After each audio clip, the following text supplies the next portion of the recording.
You know, there's a lot of debate about what God really wants. Everybody seems to have an opinion, right, on what pleases God and what matters to Him most. And it's what's crazy is the thing you hear the most is on one side it's works, on one side it's faith.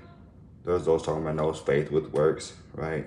No, it's about love and emotionalism and all these different things. Some people believe that they're more on the Gnostic side of things. They believe that they have to pursue all this knowledge and hopefully they attain all the knowledge they need to be free from every deception to be saved.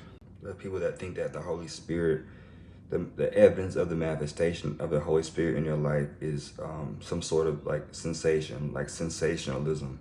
That the evidence that you have a really close walk with God is just it's all how you feel. It's all your emotions. You just just the love, just the sweet Jesus.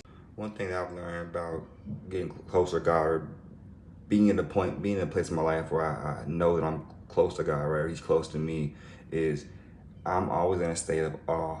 I'm always wow, wow, like won't He do it? Like He is faithful. His mercy and love endures forever. You know what I mean? Like it's real. I don't depend on a feeling to know that God is there. I don't depend on a feeling to confirm that God didn't leave. And I don't let a mistake or ignorance or a time I got my flesh let me believe that I gave the enemy full right to come and reign and rule in my life.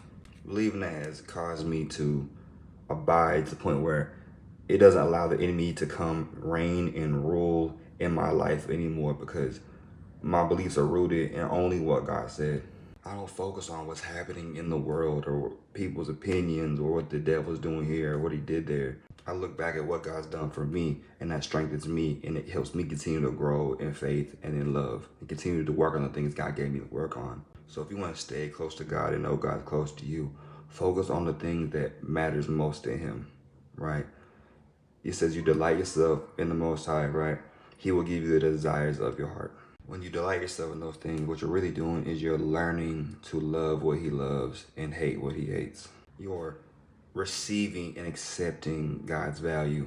You know, the definition of perfection in the Hebrew is completion, right? Or spiritual maturity.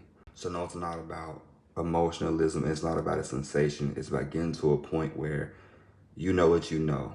You know what I mean? Your confidence is in Him, right? It said, let him who boasts, boast in this, that he knows, that he understands me, that I am a God who exercises loving justice and right ruling in the earth.